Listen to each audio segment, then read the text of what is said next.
Waalaikumsalam warahmatullahi wabarakatuh.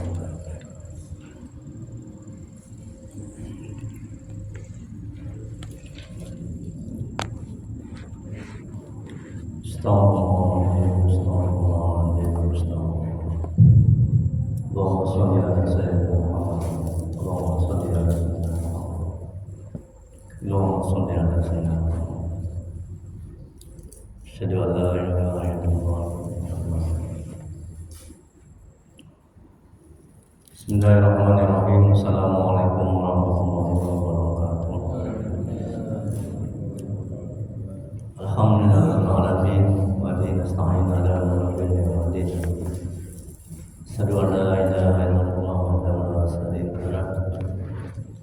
Wa asyhadu anna Muhammadan abduhu wa rasuluh. Allahumma shalli wa sallim wa barik ala sayyidina Muhammad abdika wa rasulika nabiyil ummi wa ala alihi washabbihi ajma'in. Wa sholli sabri wa yassir amri wa qaddan min lisani yafqahu qawli. Rabbana zidna ilma warzuqna fahma waj'alna minas sholihin. Ya Allah ya Rabb yang Maha Pengasih lagi Maha Penyayang, ampuni ya Allah dosa dosa kami. Ampuni ya Allah dosa kami ya Allah. Ampuni ya Allah dosa muslimin dan muslimat al-ahya'i minhum wal amwat. Ya Allah, mudahkan kami mencari ilmu, mudahkan kami mempelajari ilmu, mudahkan kami ya Allah memahami ilmu dan mengamalkannya ya Allah. Ya Allah, berkahi majelis ini, berkahi rumah kami ya Allah. Amin ya rabbal alamin. Mari kita mulai kajian tasawuf, manajemen qalbu, manajemen hati. Kita balikan karena saya Imam Ta'ala Sakandari. Semoga warahmatullahi wabarakatuh. Dan bacaan kita ada pun bahannya kita hadirkan oleh Muhammad pada sahabat-sahabatnya, juga para tabi'in, guru-guru kita, guru-guru kita. Dan untuk saya Imam Ta'ala Sakandari dan untuk muslimin dan muslimat pada umumnya. Al-Fatihah. A'udzu billahi minasy syaithanir rajim. Bismillahirrahmanirrahim. Alhamdulillahi rabbil alamin. Ar-Rahmanir Rahim. Maliki yaumiddin. Iyyaka na'budu wa iyyaka nasta'in. Ihdinas siratal mustaqim. Siratal ladzina an'amta 'alaihim ghairil maghdubi 'alaihim waladdallin. Amin. Ilahi anta maqsudi wa ridwaka maghdubi. Ya Allah, Engkau yang kami tuju, ridwan yang kami cari. Amin ya rabbal alamin. Bapak Ibu jemaah pengajian masya Allah Subhanahu wa taala. Nanti malam di Masjid Al-Ma'ruf dekat rumah saya, ya. Saya mengajak Bapak Ibu semuanya untuk menghadiri kajian al-hikam juga manajemen hati setiap hari Ahad ba'da maghrib. Di saya mengisi pengajian Sabtu kedua itu di Jalan Karya Cilincing ya, Masjid Al-Fajar. Itu hari Ahad, hari Minggu subuh. Kemudian hari Ahad Minggu ba'da maghrib di Masjid Al-Ma'ruf di samping PRSU Tependa ya. Itu setiap ba'da maghrib. Kemudian di sini ya. Baik, kita lanjuti kajian al-hikam manajemen hati. Hikmah yang ke-41. Nah ini, ambil ini materinya. Alhamdulillah. Anak muda, insyaallah tabarakallah. Semoga bisa istiqomah. Amin ya rabbal alamin. Saya senang dengan anak muda ini yang taat kepada Allah ya. Kalau kita ini udah tua nih taat, ya udah tua mau apa lagi kalau nggak taat? Ya Pak Haji ya. Yang masih muda, yang nafsunya itu masih liar, masih kuat, masih beringas, tapi diarahkan nafsunya itu dalam taat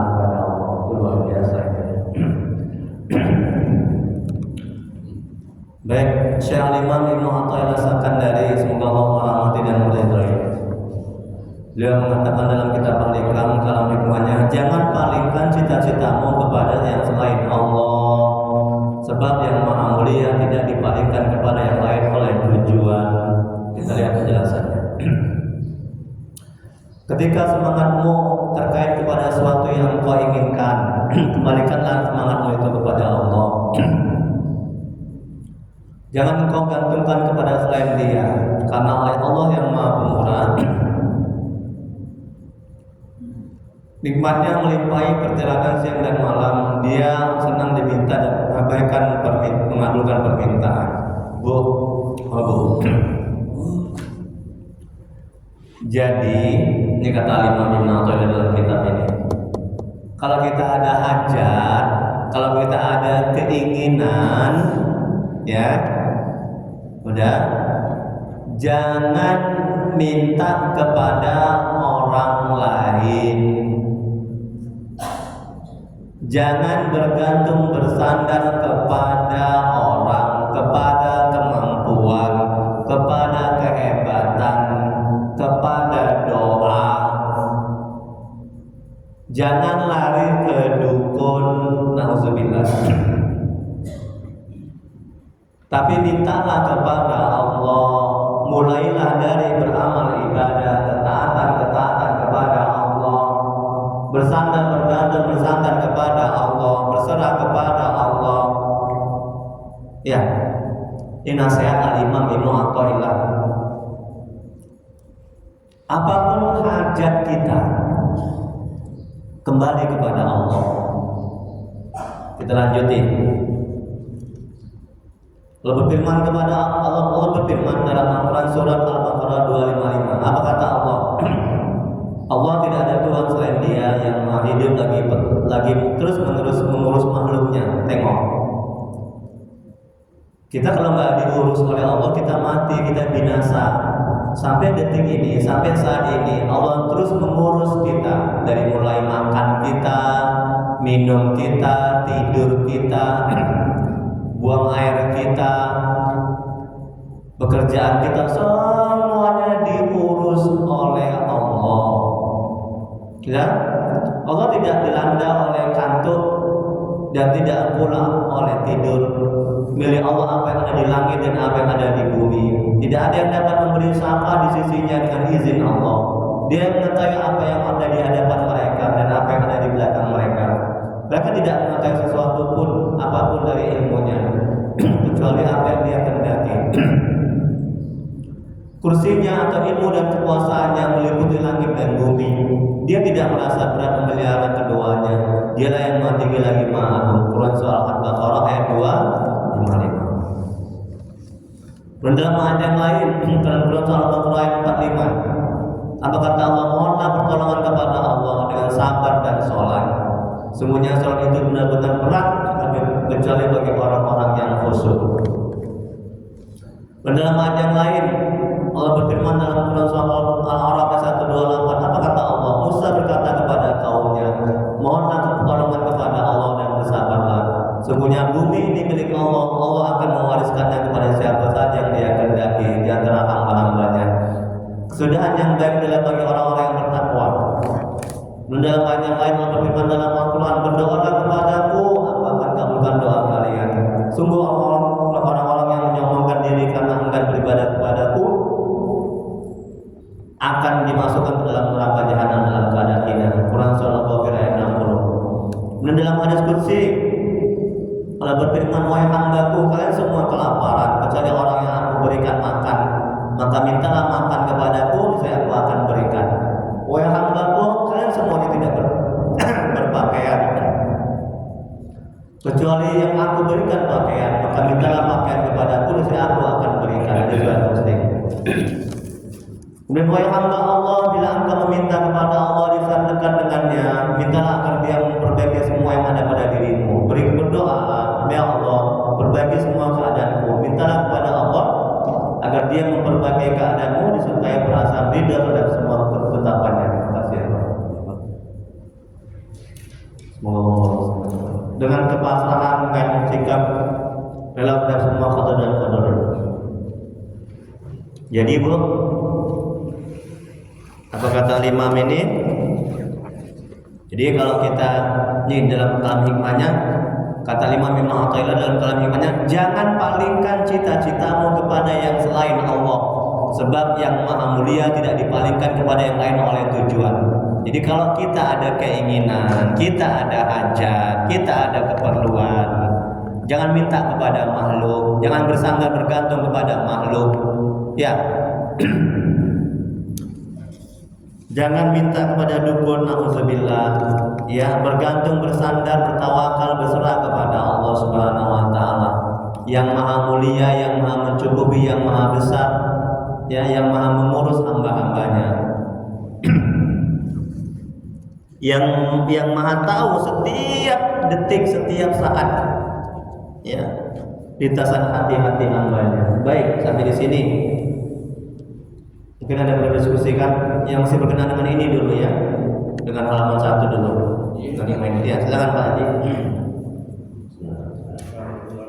Assalamualaikum. Bentar Pak Haji, ini tinggal yang lain.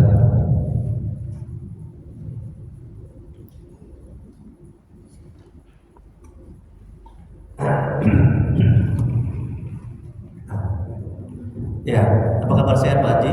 Alhamdulillah ya, Pak Haji dapat pahala. Silakan Pak. Ya. Ini yang saya simak tentang khusyuk nih. Iya, khusyuk. Ya.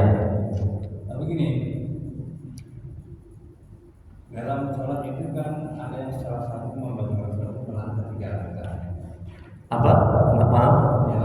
Dalam sholat. Ada salah satu yang membagikan sholat melangkah 3 rakaat. Oh iya, ada yang bertengah sholat, salah satunya melangkah 3 kali berturut-turut. Iya.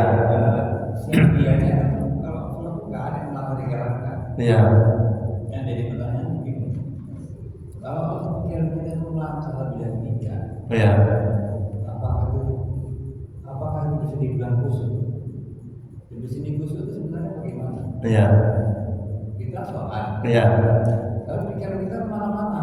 Kita sholat, tapi pikiran kita kemana-mana. Iya. Jadi hubungannya dengan khusyuk itu bagaimana? Iya. Terima kasih. Iya. Apa definisi khusyuk? Ya, bagus pertanyaannya Pak. Terima kasih. Semoga Allah membalas bagian Pak. Khusyuk itu bukan berarti tidak ingat apa-apa. Ya. Nah, jadi orang yang hatinya sudah terus ingat kepada Allah, ya, kalau tingkatan wali-wali Allah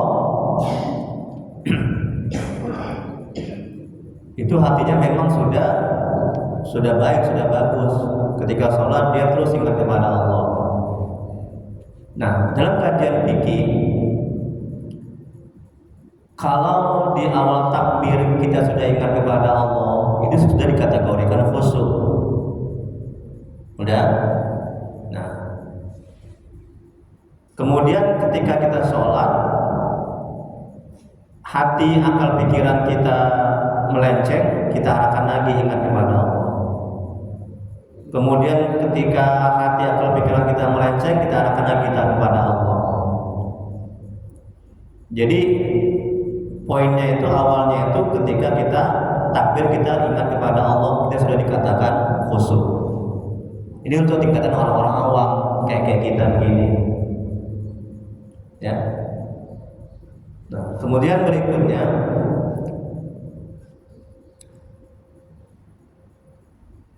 kita berusaha untuk sampai ke tingkatan para wali-wali Allah. Ya, jangan amal ibadah kita itu begini-begini aja.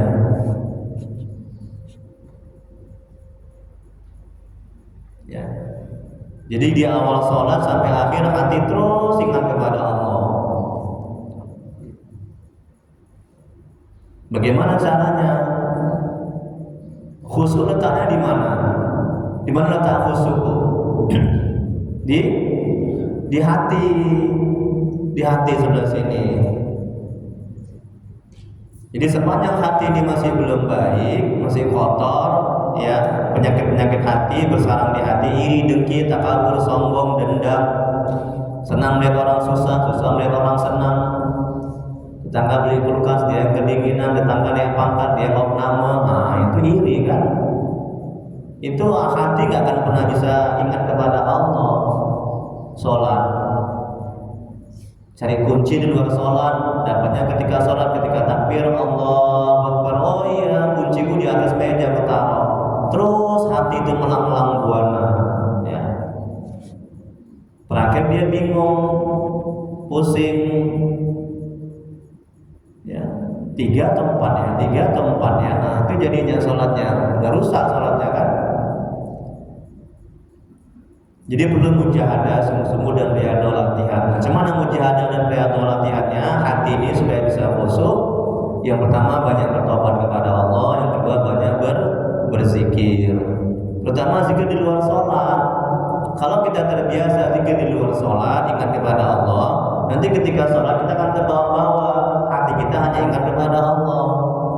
Tapi kalau misalnya di luar sholat, hati kita terlalu fokus dan ingat kepada istri, anak, pangkat, jabatan, kerjaan, dunia beserta isinya, yakinlah nanti ketika sholat itu terbawa-bawa itu hati akan pikiran kita hanya ingat dunia, ingat anak, ingat kerjaan, pasti itu. Karena ada juga di ayat yang lain, celakalah orang yang sholat, ada kan? Fawailul lil musallin allazi, iya. Orang yang celaka, orang yang sholat, orang yang tidak khusyuk kan, yang lalai dalam sholatnya. Itu termasuk juga menunda-nunda sholat, yang nggak khusyuk dalam sholatnya. Jadi jangan banyak nggak khusyuknya daripada khusyuknya. Ya. Nah, jadi yang pertama perbaiki hati, banyak bertobat, banyak berzikir, kemudian baca Quran. Nah, cari ilmu agama tentang khusyuk. Di mana ilmu tentang khusyuk? Ini di kitab Ahli Kam ini. Kita kan baru hikmah yang 41, baru kitab yang kedua. Masih banyak lagi penjelasannya tentang khusyuk, sampai 6 kitab. Masih panjang, dan kita umur panjang ya. Amin ya rabbal alamin. Sabar ya. Nah, ini baru hikmah yang 41 ya. Nah, jadi gitu. Kalau kita sungguh-sungguh untuk kita bisa khusyuk dalam sholat, itu akan Allah tolong, akan Allah bantu.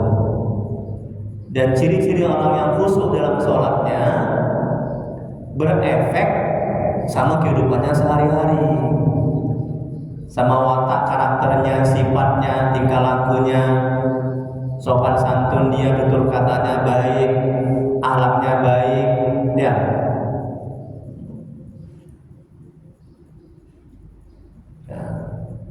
Ya.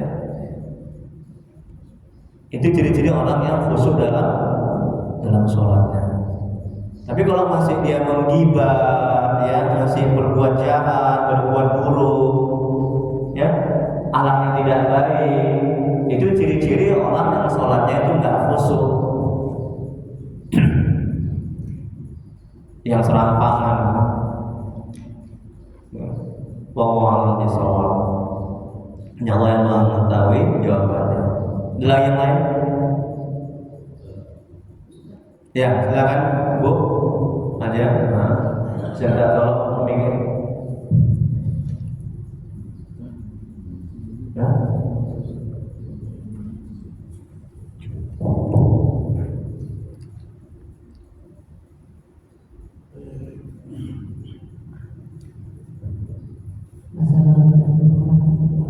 Waalaikumsalam warahmatullahi wabarakatuh.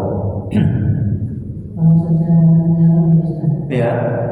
definisi mengingat Allah. Jadi maksud yang dimaksud dengan mengingat akan Allah itu, apakah ingat kita dengan apa yang pernah kita perbuat?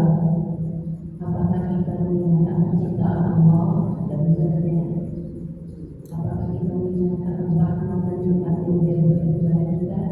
Karena kadang-kadang Ustaz, pada saat kita menjaga mata kita mengingat akan apa yang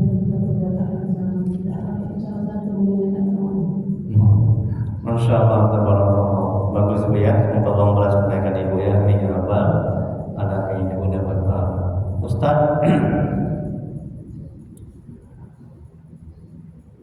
Definisi mengingat Allah. Jadi ketika kita hati akal pikiran kita mengingat, merasakan, menyadari ciptaan Allah, kemudian kesalahan-kesalahan kita, ya gitu ya. Kemudian apa yang sudah kita perbuat. Kemudian kalau kita melihat alam, hati akal pikiran kita merasakan, menyadari, memahami alam yang kita lihat itu ciptaan Allah. Kemudian kalau misalnya kita bisa mengaji seperti ini, hati akal pikiran kita menyadari, merasakan, memahami, kita bisa mengaji ini karena bantuan Allah, pertolongan Allah, atas izin Allah ya. Kalau enggak kita nggak bisa mengaji. Nah tolong pahami itu apakah dikategorikan mengingat Allah? Iya, itu mengingat Allah. Kemudian kita minum ya, kemudian hati akal pikiran kita menyadari, merasakan, memahami bahwa minum yang kita minum ini, air ini dari Allah, atas izin Allah. Kemudian yang tadinya haus menjadi tidak haus. Siapa yang membuat itu? Itu semuanya Allah yang membuat. Kita makan gitu juga. Siapa yang mengenyang? Bukan nasi yang membuat kenyang, tapi Allah yang membuat kenyang. Nah, itu juga bagian dari mengingat Allah. Kemudian kita sholat, takbir, kita bisa sholat ini atas bantuan Allah, pertolongan Allah, atas izin Allah. Siapa yang menggerakkan tangan kita bisa takbir gini? Allahu Akbar. Siapa yang menggerakkan ini? Hati akal pikiran kita menyadari ini Allah semua yang menggerakkan. Allah yang memberikan kekuatan kepada tangan. Kalau Allah nggak berikan kekuatan, mana bisa tangan kita bergerak? Ya. Kemudian hati kita yang menggerakkan. Hati kita Allah yang menggerakkan sehingga kita bisa sholat, beribadah. Coba rasakan seperti itu. Itu juga bagian dari mengingat Allah. Jadi tidak hanya la ilaha illallah, la ilaha illallah, Allah, subhanallah, subhanallah, subhanallah. Kan zikir lisan, itu mengingat Allah. Di hati yang merasakan, menyadari, dan juga hati menyaksikan. Ya, nah coba diistiqomahkan seperti itu, ya, dalam kehidupan kita sehari-hari. Ketika anak kita pintar atau anak kita belum baik, suami istri kita belum baik, nah hati, kondisikan hati akal pikiran kita bahwa anak itu belum baik. Allah yang menghendaki, Allah yang menciptakan, Allah sudah menentukan, mentakdirkan sebelum alam ini ada, sebelum kita ini ada. Ya, Allah sudah mentakdirkan membuat anak kita itu belum baik.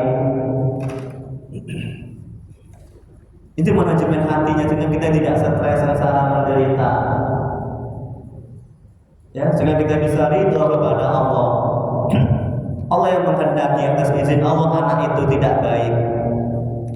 Jadi kita nggak stres, nggak kecewa, nggak sakit hati. Oh memang sudah takdir Allah kok, sudah kehendak Allah. Anak kan punya Allah, betul? Betul Bu? Anak punya Allah, kita hanya dititipi, ya. Yang namanya dititipi jangan merasa memiliki, ya. Kalau kita merasa memiliki anak, kita stres ketika anak jahat, ketika anak belum taat. Ingat, falsafah tukang parkir, dia merasa dititipi, tapi dia tidak merasa memiliki. Sehingga gonta-ganti mobil, dia nggak ujub, bangga dan mulia. Mobilnya diambil, dia nggak sakit hati karena dia merasa dititipi. Paham Bu? Masya Allah. Enak ya kaji manajemen hati ya. Tenang hati ini. suami nakal, istri nakal, anak nakal, ya rezeki ya itu titipan. Ya, suka-suka Allah mau kasih rezeki atau tidak kasih rezeki. Ya, sehingga kita bisa bersabar. Oke, ada lagi Bu? Pak ada? Pak Haji? Lanjut ya. Ya bagus pertanyaannya, terima kasih. Tadi udah bapak-bapak, udah ibu-ibu udah bertanya. Tanya lagi ya, berhidup haji kita. Berikutnya, lihat lagi Bu halaman 2. Dia udah paham sampai di sini ya. Kalau belum paham, ditanya. Nanti mungkin jawabannya kalau saya belum bisa jawab, mungkin ada di halaman 3 atau halaman 2. Lihat lagi Bu. Wahai hamba Allah, jika engkau menghendaki kemuliaan, janganlah berharap kepada makhluk, tetapi tambahkan harapanmu hanya kepada Allah. Tetap tampakkan kebutuhanmu yang mendesak kepada Allah. Sebab Allah mengabulkan doa orang yang sedang terdesak. Dia bisa mengenyangkan bahaya dan merasa senang jika diminta oleh hambanya. Siapa yang meminta kepada makhluk tidak kepada Allah, ia akan menjadi sangat hina. Tengok nih kata Imam Ibn Athaillah. Kalau kita minta, kalau kita punya hajat, jangan kepada makhluk, jangan kepada orang. Kita akan hina, ya. Tapi mintalah kepada Allah. Ya, Ustaz, gitu Ustaz ya? Iya. Kita lanjuti. Pantaskah kamu minta pada makhluk yang fakir? Bu, Bu, makhluk aja, manusia aja, itu dia fakir berhajat kepada Allah. Dia nggak bisa mengurus dirinya sendiri. Ya, bagaimana mungkin kita meminta kepada makhluk yang nggak bisa mengurus dirinya sendiri? Dia juga minta kepada Allah, berhajat kepada Allah. Ya, dia tidak kekal, dia binasa, dia hancur. Bagaimana mungkin kita minta kepada yang tidak kekal, yang nggak bisa mengurus dirinya sendiri tanpa bantuan Allah? Betul kan? Itu makanya kata Al-Imam, pantaskah engkau meminta pada makhluk yang fakir, yang berhajat, yang miskin, yang berhajat kepada Allah, lalu meninggalkan Allah yang maha kaya? Jika ingin mendapat berbagai karunia, tunjukkan kepapaan dan kebutuhanmu kepada Allah. Serta jangan sekali-kali mengandalkan kekuatan siapapun yang berada di sekitarmu. Mintalah selalu petunjuk dan sikap istiqomah, yaitu dengan senantiasa bersama Allah di setiap keadaan dalam naungan ridha Allah, yaitu dalam naungan ajaran Nabi. Seperti yang Allah firmankan, apa yang diberikan Rasul kepadamu terimalah, apa yang dilarangnya bagimu tinggalkanlah. Bertakwalah kepada Allah, sesungguhnya Allah sangat keras hukumannya. Quran surah ayat 7. Kemudian berikutnya ketika engkau berdoa, jangan sampai perhatianmu tertuju kepada terpenuhinya hajatmu sehingga engkau terhijab dari Allah. Dalam munajat, arahkan perhatianmu kepada Allah. Katakanlah, ya Allah, semua permintaan kebanyakan karena engkau memerintahkan untuk meminta. Maka jadikanlah permintaanmu padamu, permintaan kepadamu sebagai permintaan cinta padamu. Dan jangan jadikan aku orang yang bergantung pada objek-objek nafsu, tapi jadikan aku orang yang senang meminta untuk menjalankan kewajiban yang menjadi hakmu. Bu, perhatikan. Kalau kita meminta, kalau kita berdoa, dikata Imam, jangan jadikan doa kita itu sebagai tujuan apa yang kita inginkan. Misalnya kita punya hutang, ya, ini makam tingkatan wali-wali Allah, orang yang sudah tinggi ya. Kalau kita punya hutang, Bu, kita berdoa, jangan tujuan kita berdoa supaya lunas hutang. Nah, kalau itu yang kita lakukan, ketika hutang kita nggak lunas, kita sakit hati, kecewa, buruk sangka kepada Allah, bahkan kita akan berhenti beramal ibadah. Ya, jadi jangan tujuan kita berdoa lunas hutang, jangan seperti itu. Dan akibatnya apa lagi? Ketika hutang kita lunas, kita akan ujub, kita akan bangga, merasa mulia, merasa hebat, seolah-olah lunasnya hutang itu karena doa kita. Bukan, tapi karena rahmat Allah. Ya, kalau orang-orang awam yang belum paham agama, ya nggak apa-apa dia berdoa. Tujuannya untuk lunas hutang supaya dapat rezeki, itu silakan. Kita kan bukan orang awam lagi kan, kita udah ngaji alika kan, ya. Kita kan udah ngerti ilmu tasawuf, ilmu manajemen hati kan, kita udah belajar alika manajemen hati. Jangan lagi lah, harus semakin baik, semakin bagus tingkatan dalam kita dalam berdoa. Ini kata Imam, ya. Ketika engkau berdoa, jangan sampai perhatianmu tertuju kepada terpenuhinya hajatmu sehingga engkau terhijab dari Allah. Tidak. Dalam munajat, arahkan perhatian kita kepada Allah. Katakanlah, ya Allah, semua permintaan kupanjatkan karena engkau memerintahkan untuk meminta. Jadi kita berdoa itu, Bu, untuk menjalankan perintah Allah. Apa dalilnya? Bismillahirrahmanirrahim. Qul astajib lakum, mintalah maka akan aku kabulkan. Yang pertama dia akan menjalankan perintah Allah.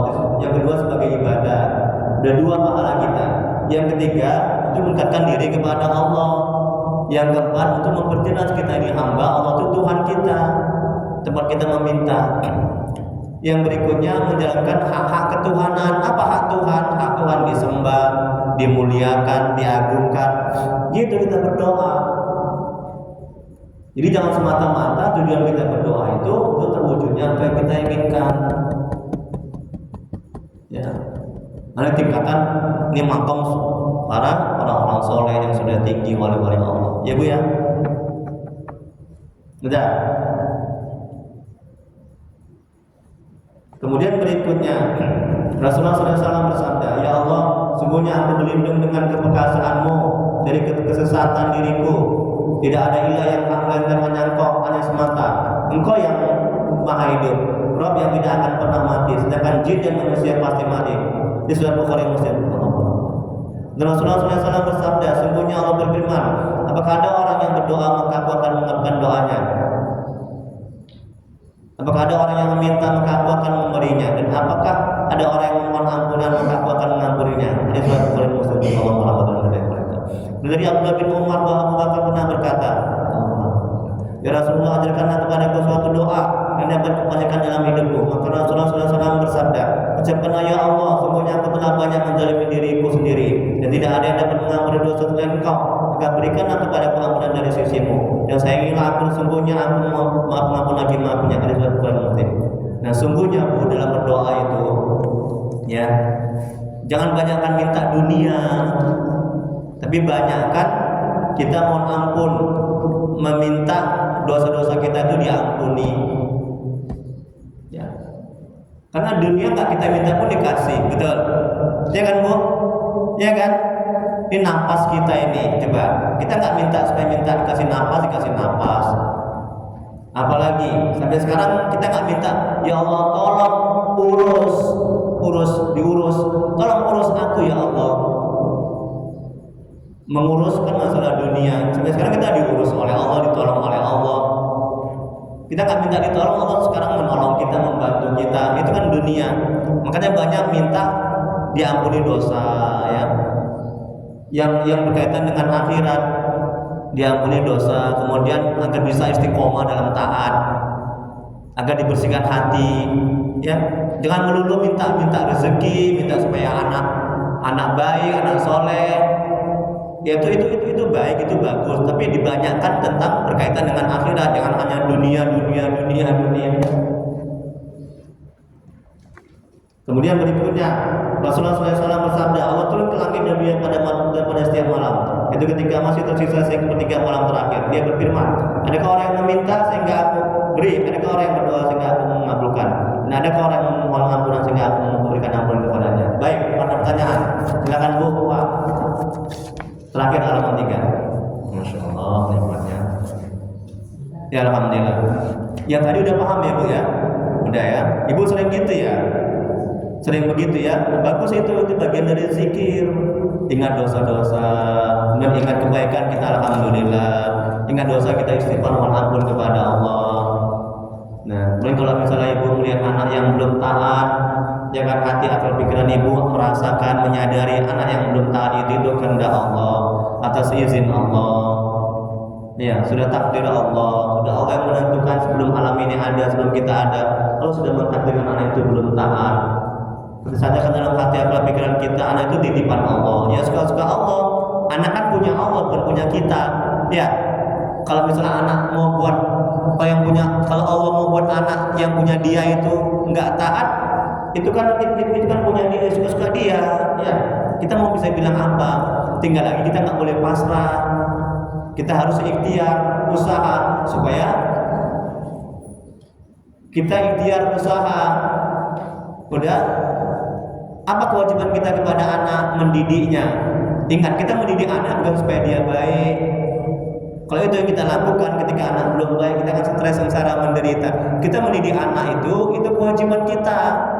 Adapun yang membuat baik itu adalah Allah Subhanahu Wa Taala, betul? Yang bolak-balikkan hati adalah Allah Subhanahu Wa Taala, betul? Kalau tujuan kita mendidik anak supaya baik, ketika anak belum baik, kita akan stres, sengsara, menderita. Dan ketika anak baik, kita akan ujub, kita akan merasa mulia, merasa hebat. Tengok tuh anakku itu, baik dia. Siapa dulu bapaknya, mamanya?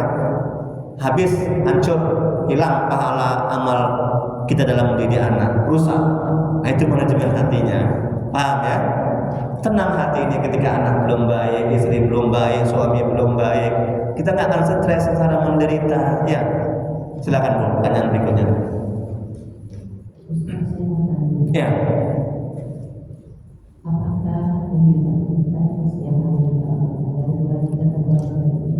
Apakah semua proses kehidupan kita dari mulai bangun tidur sampai bangun tidur,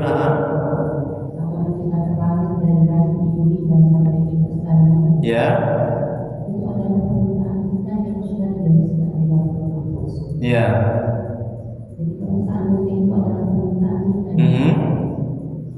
supaya kita ini merasa sesuatu yang kita lakukan itu harus kita ikhlaskan. Karena itu adalah permintaan kita sebelum kita terlahir, sebelum kita kita memutuskan untuk kita dari ya. itu adalah satu permintaan. Karena ini menjadi suatu pelajaran yang kita tarik.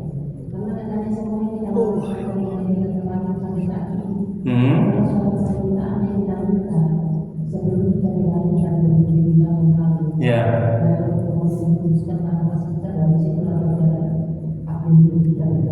Iya. Supaya kita lebih memahami karena itu adalah permintaan kita pada saat itu. Ya. Itu aja ya. Ya, Ustaz. Apakah kan ketika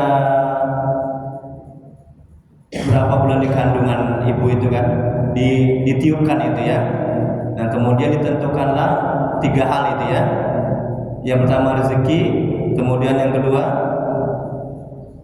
jodoh ya, kemudian yang ketiga kematian. Nah, itu kan ditiupkan oleh Allah ya. Dari malaikat ya.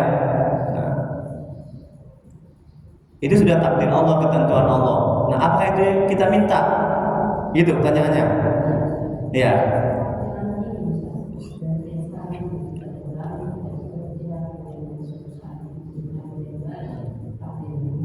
Oke, baik. Bagus pertanyaannya. Terima kasih, Bu. Bu. Sebelum alam ini ada, sebelum kita ini ada, dalam Al-Quran Allah sudah menulis dalam kitab Al-Mahfuz dekat Allah dalam Al-Quran. Allah sudah menentukan, Allah sudah menetapkan kita ini celaka atau bahagia, kita ini surga atau neraka. Udah? Nah, kemudian apa-apa yang kita jalani ini di dunia, termasuk di kita ngaji sekarang, itu sudah Allah tentukan, sudah Allah ciptakan. Ya. Jadi ini bukan merupakan kesengajaan, bukan.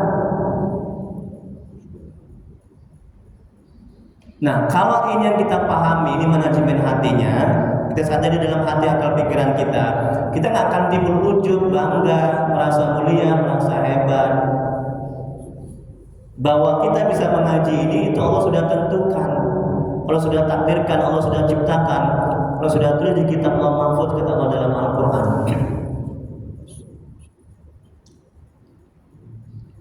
Dan itu yang pertama. Yang kedua, nah ketika kita di dalam kandungan ibu juga begitu. Berapa bulan itu yang ditiupkan itu tadi kan, yang ditentukan, ya rezeki kita, jodoh kita, kemudian mati kita, itu juga sudah Allah tentukan. Makanya ketika dalam kandungan ibu kita itu sangat dianjurkan ketika berapa bulan itu ya ditiupkan itu ya 4 ya. Nah di situ diperbanyak amal ibadah. Kita minta kepada Allah semoga Allah menentukan janin itu anak yang baik atau anak yang soleh atau soleha. Perbanyaklah ibadah, perbanyak sedekah, perbanyak sholat, tahajud dan segala macam. Kemudian berikutnya, takdir Allah itu bukan untuk diingat-ingat, bukan untuk dipikiri, stres kita. Aku nanti neraka atau surga ya? Aku nanti celaka atau bahagia akhir hidupku ya? Terus dipikiri. Aku nanti miskin atau kaya nanti ya di akhir hidupku nanti ya? Terus dipikiri, stres. Tidak untuk dipikiri takdir Allah, ketentuan Allah yang sudah Allah tetapkan di kitab Allah Mahfuz itu, sudah Allah ciptakan. Tapi takdir ketentuan itu kan rukun iman, ya kan? Percaya kepada qada dan qadar, takdir baik dan takdir buruk itu semua dari Allah. Takdir itu untuk diimani, diyakini. Yang penting kita beramal ibadah aja. Kalau kita beramal ibadah aja, Allah akan mudahkan kita untuk mencapai surga. Tapi kalau misalnya kita berbuat maksiat dan dosa, Allah juga akan mudahkan kita masuk neraka.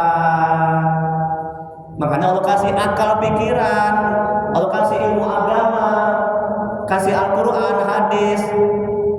Itu sebagai tuntunan kita. Hidup ini kan pilihan, betul. Kalau kita pilih neraka, Allah berikan kita neraka, ke tempat neraka, nauzubillah. Ya, tapi kalau kita memilih yang ke surga, kita taat, mengaji, sholat, Allah juga akan mudahkan kita menuju surga. Hidup ini pilihan. Tapi ingat, manusia hanya sebatas ikhtiar, usaha. Yang menentukan adalah Allah. Usaha kita tidak memberikan bekas apa-apa. Gitu. Jadi ketika kita masih di kandungan ibu, kita nggak meminta kepada Allah, tapi Allah yang menentukan rezeki kita, mati kita, jodoh kita, ketiga dia yang dia apakan. Kita nggak minta, tapi Allah yang menentukan. Nah, yang meminta ya ibu kita lah kan, bapak-bapak kita, supaya yang ada dalam janin itu, dalam kandungan itu menjadi anak yang soleh, anak yang solehah. Nah begitu ya Bu ya. Kira-kira bisa dipahami ya? Ada mungkin tambah lagi Bu? Atau mungkin kurang puas? Saya nggak bisa memuaskan, Allah yang bisa. Saya nggak bisa bolak-balikan hati ibu, hanya Allah yang bisa. Tugas saya hanya menyampaikan. Nah, sadarkan kita dalam hati. Karena orang kan ngotot kan, Bu, ibu harus paham ya, harus puas ya, harus ngerti ya. Kalau nggak mau apa lagi ngaji di sini. Ini manajemen hatinya, ya. Sadarkan dalam hati. Allah yang bolak-balikan hati ibu, Allah yang membuat paham ibu, Allah yang membuat mengerti ibu, Allah yang memuaskan ibu. Ini manajemen hatinya seperti itu. Kalau enggak gondok Ustaz itu. Kalau enggak marah-marah dia. Ya. Ada kan Ustaz itu kan, ada seorang jemaah itu, oh kamu enggak ngerti, sudah dijelaskan berkali-kali. Ustaznya marah dia. Kalau yang membuat mengerti itu paham adalah Allah, bukan Ustaz. Ustaz hanya menyampaikan. Ada lagi Bu, silakan. Bapak? Ya, silakan. Alhamdulillah. Apa kabar siapa? Alhamdulillah sehat, insyaallah tabarakallah. Mic-nya mana? Situ nggak ada ya? Ada. Nah, tolong Pak. Pada pertama Pak Haji ini, masya Allah, ngasih mix olahraga pagi ya, hari Minggu ya. Iya. Jadi Bu, bentar Pak Haji. Bu, jangan sepelekan perbuatan kecil. Ini kan kayaknya kecil ini kan nganter mie, betul kan? Bu, kita nggak tahu amal ibadah, amal apa yang membuat kita masuk surga. Ada wanita tunasusila, maaf ya, dia memberikan minum anjing, ya, diterima tobatnya sama Allah, masuk surga dia. Namanya sepele kan? Ngantarkan mic nih, coba sehingga orang tuh dengar semuanya. Namanya kan sepele kan? Tapi nggak tahu boleh jadi yang membuat Pak Haji ini masuk surga adalah mengantarkan mic. Setiap ada orang yang mau bertanya ke masjid ini, coba bayangkan Bu, ya, ya kan Pak, betul kan? Jadi, nah, di jalan mungkin dia membuat Masya Allah, tabarakallah, betul kali Pak Haji. Buang duri aja di jalan, ya, itu kan sepele nampaknya itu. Tapi Rasulullah SAW bersabda, itu sedekah itu. Boleh jadi itu yang membuat kita masuk surga. Ibu ya, yang mau saya katakan adalah jangan sepelekan amal yang kecil nampak di mata manusia, tapi di mata Allah itu besar. Ya, cuma mengatakan mic-nya, ya, di mata Allah. Oke, silakan Pak Haji, maaf ya. Yang pertama sebenarnya apakah takdir itu bisa dirubah? Ya, pintar, bagus. Pertama Bu, apakah takdir itu bisa berubah? Nah, yang kedua? Yang kedua ini kan ada hadis Nabi. Iya. Allah ini dia bilang Allah turun ke langit dunia pada setiap malam. Iya. Maksudnya gimana ya Pak? Pintar, bagus pertanyaannya. Terima kasih Pak Haji, ngomong tadi. Ustaz, pertanyaan pertama. Lewat sedikit nggak apa-apa ya Bu ya, sabar ya Bu ya. Nah, lewat sedikit aja ya. Ini halaman 4 nanti bisa dibaca-baca aja di rumah. Ya. Apakah takdir bisa berubah? Itu yang pertama. Yang kedua, ini ada hadis Allah turun dari langit. Iya. Apakah Allah betul-betul turun wujudnya atau badannya? Ya. Oke. Yang pertama, Rasulullah SAW bersabda, takdir bisa berubah dengan doa, ya, atau seperti kata Nabi. Makanya kita diajarkan berbanyak doa, ya. Jadi yang tadinya Allah takdirkan kita masuk neraka, Allah ubah menjadi masuk surga. Yang tadinya Allah takdirkan kita itu miskin, susah cari kerja, buah dari doa kita itu kita mendapatkan mudah dapat pekerjaan. Tapi ingat, bukan karena doa kita mendapat kerja, ya, tapi karena rahmat Allah. Itu tanamkan. Jangan bilang kau kalau nggak aku doakan kau nggak akan dapat kerja kau. Enggak, jangan begitu. Itu ujub sombong, habis pahala kita, ya, rusak amal ibadah kita. Tapi dia tuh bisa dapat kerja itu karena rahmat Allah. Syariatnya doa kita, syariatnya, hakikatnya Allah yang memberikan dia kerja. Jadi bukan karena doa kita, ya. Tolong pahami ya. Ini manajemen hatinya supaya kita tidak merujuk. Dengan apa lagi takdir bisa berubah? Dengan beramal ibadah, ketaatan kepada Allah. Contohnya seperti sholat, baca Quran, sedekah, ya, itu bisa merubah takdir. Kita kan sekarang nggak tahu takdir kita ini kan, nggak tahu kita kan, ya, yang Allah sudah tuliskan kita belum mahfuz itu, bisa Allah gampang aja menghapusnya, ya. Ya, bagi Allah nggak sulit, kun fayakun ya. Nah, gitu ya. Yang tadinya Allah tulis kita misalnya miskin menjadi kaya, itu yang pertama. Yang kedua, Allah turun. Apakah betul-betul Allah turun ke bumi? Ya, maksudnya turun itu adalah rahmat Allah, ya, karunia Allah, anugerah Allah. Makanya sangat dianjurkan, sangat lebih afdol kalau kita tahajud itu di sepertiga malam. Jam berapa itu? Jam 2, sekitar jam 2. Di situ Allah turun, maksudnya rahmat Allah. Mintalah di situ, maka Allah akan akan kabulkan. Lebih afdol, lebih baik kita meminta, kita berdoa itu di sepertiga malam. Perumpamaan untuk mendekati paham. Kalau ibu telepon interlokal ke luar negeri di malam hari, gampang nggak nyambung? Cepat nggak nyambung? Cepat kan? Kenapa? Karena belum banyak orang yang memakai telepon. Nah begitu juga di malam hari sepertiga malam, di saat banyak orang yang tidur, betul kan? Nah, kita yang meminta, ya Allah beri aku rezeki, ya Allah buat suamiku, istriku menjadi taat, ya Allah mudahkan aku dalam urusan dunia akhirat, Allah akan kabulkan. Itu sangat diijabah, ya. Wallahu a'lam bishawab. Gitu Pak Haji ya. Oke. Ada lagi sebelum kita doa? Satu lagi lah. Jam 6:40. Yang keempat dibaca aja lah ya. Jadi kalau nggak paham ditanya. Kan sudah paham nih kan inti poinnya. Ya. Ada? Pak Haji biasanya nambah. Senang ya banyak bertanya, senang. Memang mengaji itu ilmu itu mesti bertanya agar hidup dia.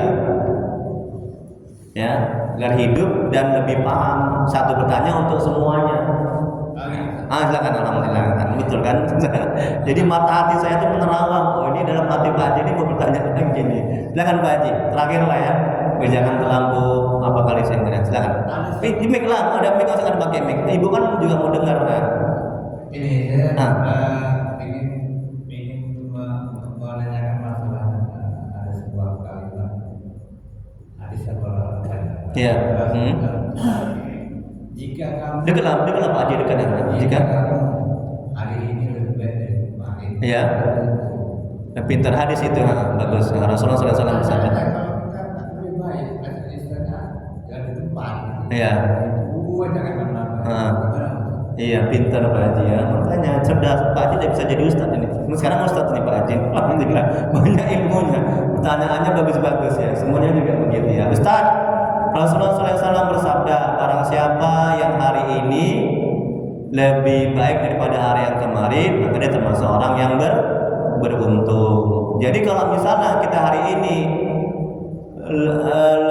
rugi tidak baik atau lebih buruk dari hari yang kemarin, dan kita termasuk orang yang merugi. Nah pertanyaannya apa pertanyaan tadi? Kita jangan di tempat aja. Jadi kalau misalnya kita nggak lebih baik, berarti kita orang yang tidak beruntung, yang merugi. Ibadah kita gini-gini aja, sholat kita gini-gini aja, atau hari ini kita buat maksiat, buat dosa. Ya, ilmu kita gini-gini aja, atau kita lebih buruk hari ini ketimbang kemarin. Kemarin kita rajin tahajud, sekarang tahajudnya bolong-bolong. Kemarin kita rajin ke masjid, sekarang ini ke masjidnya pun juga bolong-bolong. Kan lebih buruk, ya kan? Berarti kita termasuk orang yang merugi. Termasuk dalam ngaji ini, tadinya kita berdoa kalau kita punya hutang, dalam benak kita lunas hutang. Ketika hutang belum lunas, kita ngambek, kita kecewa. Katanya Allah Maha Kaya. Ya. Allah katanya berjanji kalau doa langsung dikabulkan. Tapi kan hutangku mau nggak dikabulkan. Jadi orientasi kita dalam berdoa itu hanya lunas hutang yang kemarin itu. Tapi sekarang diubah. Kita sudah menjadi tingkatan wali-wali Allah. Jangan tujuan kita berdoa untuk lunas hutang semata-mata, ya. Kalau orang awam, orang yang belum ngerti ilmu agama, bolehlah silakan. Kita kan bukan orang awam lagi, kan kita udah mengaji, kan kita udah ngerti kan ilmunya kan. Kalau nggak ngerti ya nggak apa-apa. Dia berdoa supaya lunas hutang, dia berdoa supaya dapat rezeki, tujuannya. Ya silakan. Yang namanya nggak ngerti, betul kan? Kita udah ngaji, ya. Itu tujuan kita berdoa itu semata-mata hanya menjalankan perintah Allah, menunaikan hak-hak ketuhanan, untuk memperjelas kita ini hamba Allah itu Tuhan kita. Tujuan kita berdoa itu untuk ibadah. Orang kita nggak minta aja Allah kasih kan banyak yang kita nggak minta Allah kasih, betul? Bu, Ada nggak ibu tadi malam minta supaya bisa mengaji? Nggak ada, saya yakin itu. Ada nggak ibu tadi malam meminta supaya dapat lontong sekarang? Nggak ada. Sekarang kasih lontong itu, ayo. Ya kan? Betul, begitu. Sudah. Ada nggak ibu minta supaya ibu bisa bernapas sekarang sama Allah? Tolong ya Allah, kayak saya bernapas, oksigen itu mahal loh, betul kan? Ada ibu minta? Nggak ada. Tapi Allah kasih, Allah maha pemurah, Allah maha penyayang. Sampai sekarang kita diurus oleh Allah. Coba bayangkan itu. Jadi jangan kita nggak dikasih rezeki aja sedikit kita langsung stres, sengsara, menderita. Kita susah dalam rezeki, kita nggak mau ibadah, kita berusaha. Jangan seperti itu. Coba lihat nikmat-nikmat Allah yang lainnya. Begitu manajemen hatinya. Fabi ayyi ala rabbikuma tukadziban. Nikmat mana lagi yang kau dustakan juga? Begitu banyak. Tapi terkadang kita melihat hanya fokus kepada satu kekurangan itu. Ya, nauzubillah. Alangkah ingkarnya kita, ya kan? Alangkah zolimnya kita, ya kan? Kok jadi emosi saya? Kok bukan emosi, maksudnya semangat gitu ya. Baik, kita doa ya. Ini mik. Gimana? Jadi kesimpulannya gimana nih? Jika kita sudah ngaji. Iya, kita udah haji. Udah ngaji. Hah? Oh, ngaji ini belajar ilmu agama. Tapi amal ibadah kita nggak meningkat. Tapi amal ibadah kita tidak meningkat. Situ aja. Gimana itu kesimpulannya? Iya, ya nggak baik lah seperti itu. Berarti yang apa yang salah? Yang pertama niatnya dia nggak ikhlas. Dia ngaji supaya dapat lontong, dapat sarapan. Yang kedua, hatinya masih belum baik. Makanya bersihkan hati terus. Nah, yang ketiga, motivasi kita mengaji untuk ilmu ini apa? Karena Allah mengharap ridha Allah juga memperbaiki amal ibadah. Makanya niatnya harus diluruskan dalam mengaji itu, jangan hanya semata-mata lontong. Gitu. Jadi orang mengaji cari ilmu agama tapi ilmunya tidak berefek, tidak bermanfaat, tidak memperbaiki amal ibadah. Kan sia-sia jadinya kan? Kenapa bisa begitu? Dia tadi niatnya nggak benar. Nah, kemudian diamalkan ketika sholat, ketika takbir, ya. Gimana supaya khusyuk? Banyak bertobat, istighfar, mohon ampun, kemudian zikir, Allah la ilaha illallah, subhanallah, berbanyak zikir di luar sholat. Jadi ketika sholat ya hatinya hanya ingat Allah, nggak ingat yang lain. Nah, begitu. Berbanyak baca Quran, ya. Kalau misalnya tergelincir kepada maksiat dan dosa, langsung istighfar. Karena sebaik-baiknya orang berbuat dosa, dia langsung istighfar, mohon ampun kepada Allah, ya kan? Nggak ada orang yang nggak punya dosa, betul, kecuali Nabi. Karena ketika kita jatuh dalam maksiat dan dosa, langsung minta ampun kepada Allah. Allah cinta kepada orang yang bertobat.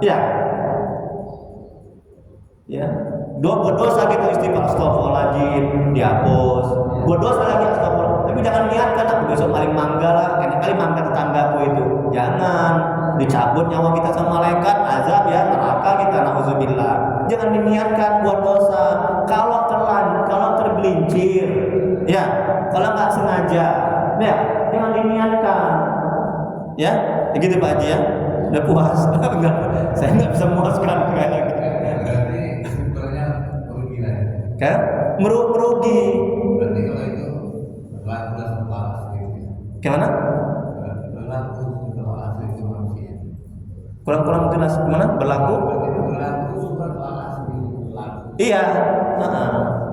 Semua orang yang merugi, ya berlaku. Betul, pintar. Ya hanya Allah yang puaskan. Saya nggak mau bilang dia puas, nggak bilang gitu ya. Saya nggak bisa buat orang puas ya. Saya hanya menyampaikan. Tapi saya berdoa supaya ibu-ibu, bapak-bapak puas dengan jawaban saya. Hanya bisa doa supaya bapak-bapak bisa paham, ya bisa mengamalkan. Nah itu aja. Oke, doa kita ya. Mohon maaf ya sudah kelewatan ya. Nah, jadi kesimpulan. Jadi kita kembali lagi tadi di awal. Lihat bu, tadi di awal. Nah ini Syekh Al-Imam Ibnu Athaillah Sakandari, semoga Allah merahmati dan meridai, mengatakan jangan tengok alam hikmahnya. Tambah bersatu. Jangan palingkan cita-citamu kepada yang selain Allah. Artinya apa? Ketika kita ada hajat, kita berdoa, kita ada kebutuhan, mintalah kepada Allah. Ya, jangan kepada yang lain. Ustaz, kalau gitu kita nggak boleh minta kepada manusia, kita tolong. Boleh. Allah perintahkan dalam Al-Quran supaya saling tolong menolong. Pak, mintalah Pak bantuan Bapak, rumah saya mau hancur. Kita boleh, tapi ingat, hati akal pikiran kita mesti kita sadarkan bahwa kita pahami, kita sadarkan bahwa yang memenuhi hakikatnya, yang membantu kita pada hakikatnya adalah Allah Subhanahu wa taala. Makhluk hanya sebagai perantara ya, sampainya nikmat kepada kita. Coba sadarkan dalam itu. Jadi kita tidak terlalu mengagung-agungkan, memulia-muliakan. Kita nggak akan bilang, oh kalau nggak Bapak itu, kita nggak akan bilang begitu. Sadarkan dalam hati seperti itu ya Bu ya. Nah, oke.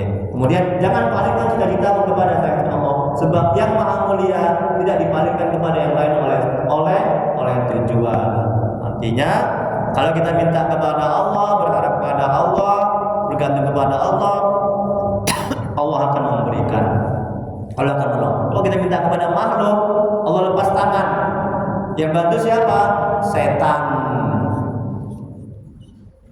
Terkadang apa yang kita minta diberikan, tapi tidak ada berkahnya. Kalau kita tidak minta kepada Allah, kita minta kepada makhluk, setan yang bantu, yang nolong, tidak ada keberkahan, tidak ada kebaikan. Ya, memang terwujud apa yang kita minta, tapi tidak ada keberkahan di situ. Paham ya? Nah, makanya mintalah kepada Allah. Astagfirullahaladzim, astagfirullahaladzim, astagfirullah. Allahumma sholli ala sayyidina Muhammad. Allahumma sholli ala sayyidina Muhammad. Allahumma sholli ala sayyidina.